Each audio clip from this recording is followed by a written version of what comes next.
have prepared a conversation with 3 guests and a very special moderator. She is the Director of Innovation, Digital Transformation and Investment at the United Nations World Tourism Organization, which I said I wasn't going to say again, but don't ever trust a woman dressed in blue.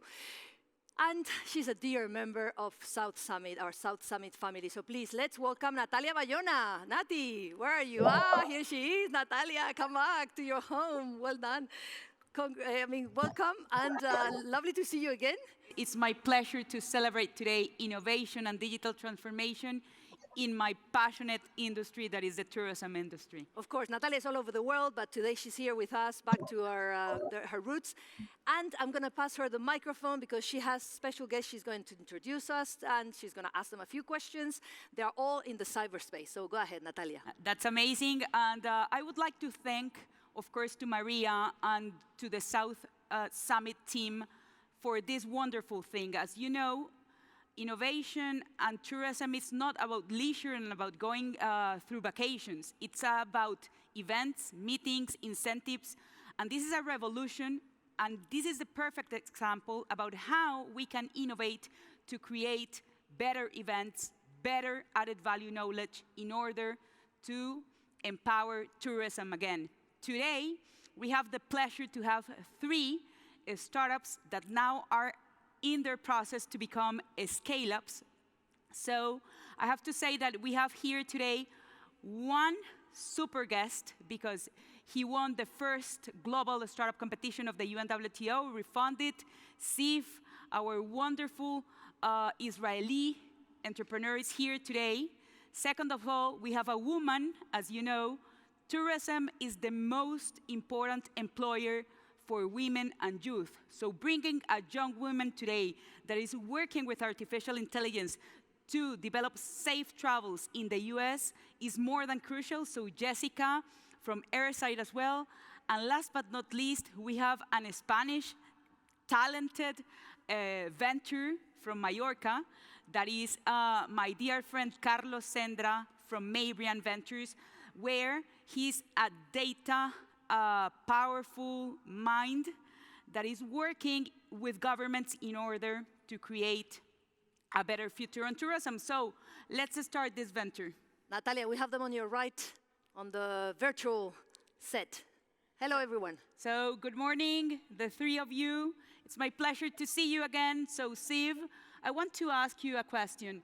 How do you think new technologies can help to recover the tourism sector? How do you see this? Hi, Natalia. What a pleasure to be with you today here, and thank you all for having me. We're going through a crazy period of time, of course, and tourism is suffering heavily, but there's an opportunity now.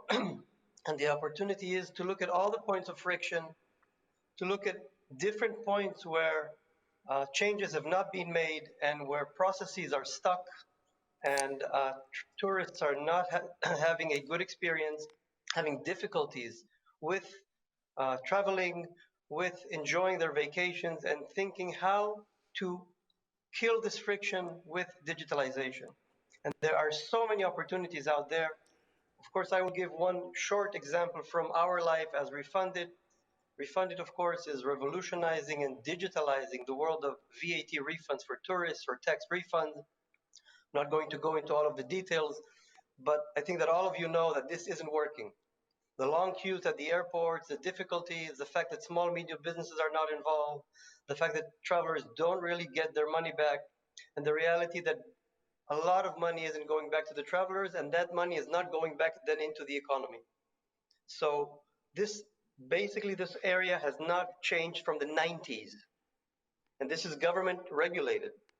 So here is an opportunity, and today what we're doing as Refundit during this time is talking to governments, of course, all over Europe very, very extensively, because digitalizing this process will really open up a solution, will allow small and medium businesses in rural areas to be able to participate, which is not the case today, will support travelers so that they will be able to spend more and enjoy spending more. And that's, of course, something that everybody wants once tourism is back, and support the government with digital solutions that will give them data, that will help fraud control, that will shorten the queues at the airport so that people can enjoy themselves.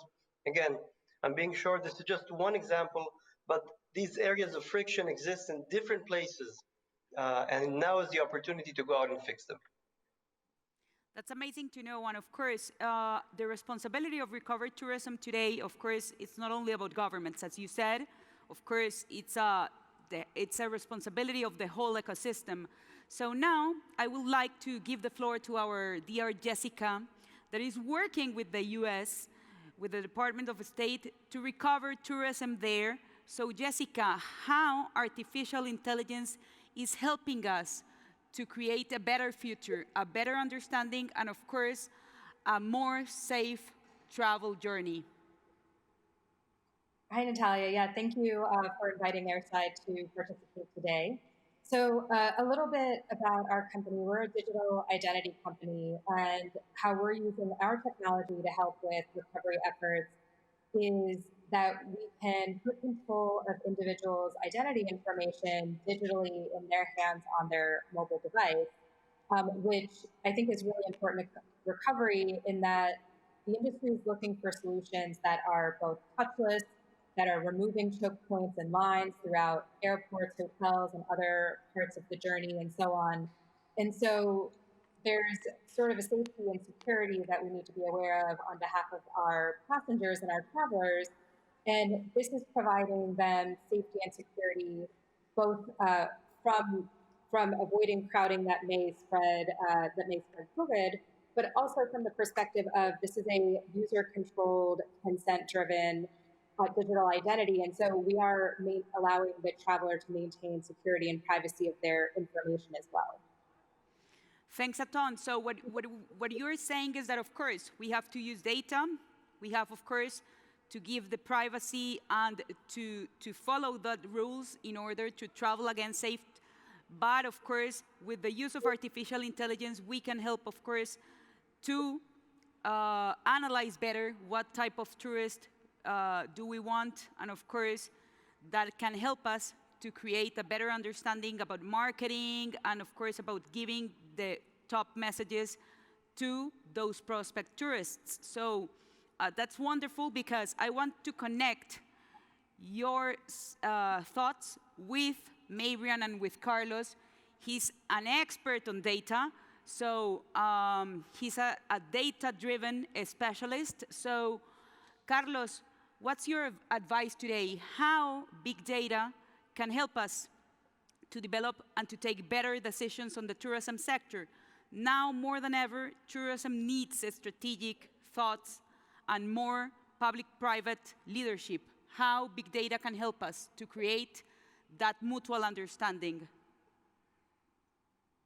Thank you, Natalia. Good morning, buenos días. Well, thank you for giving us the opportunity of participating on this summit. Yeah, well, I will start with something that I always have in mind, that it's data by itself is overrated, right? And this is something curious to be said by a big data company, isn't it? But it's the reality. We work to transform data into information, which is the key point, right?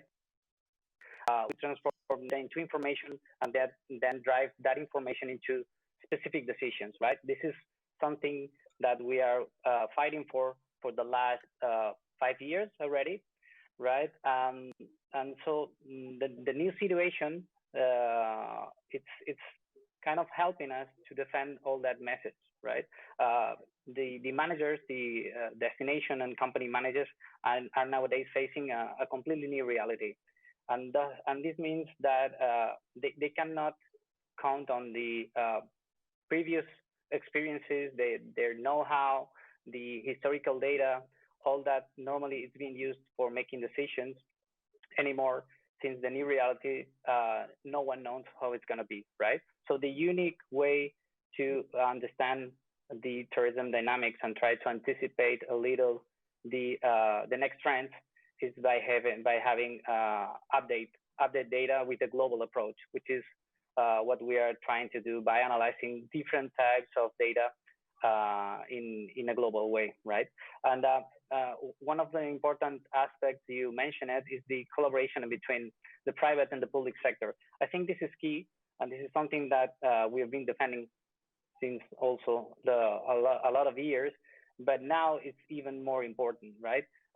It's key to have the same goals, the same approach, the same objectives to recover the tourism, right? It's not about recovering one business, it's about recovering the tourism itself in a global way, and it's specifically important to be aligned between private and public sector, and it can come together by sharing big data analytics tools as we do. That's amazing. Thanks a ton to the three of you. Of course, you are ambassadors of tourism and technology, and I would like to leave this conversation by a final message. Technology and innovation is the key driver for a more sustainable tourism. If we have a golden opportunity today. It's one of the most hurt economies, is one of the most hurt sectors, but we have the golden opportunity to rebuild tourism the right way. To rebuild tourism the right way is to include sustainability, innovation, and youth empowerment in our new normality. Why? Because that will empower a lot our youth and talented minds to recover again and to bring top solutions, to bring big data, to bring artificial intelligence, and to bring new technologies into the tourism sector, to lead by example, and of course, to have a better future and a more sustainable sector. So thanks a lot. It's amazing to be here today. So Natalia, once South Summit, you'll always be South Summit, no matter if you are a UN, WTO, or wherever in Mars. Thank you to Natalia. Rebuilding the tourism the right way. So we have to continue. Thank you to your special guest. We'll see you next year in 2021 here at La Nave, hopefully, or who knows, in the cyberspace.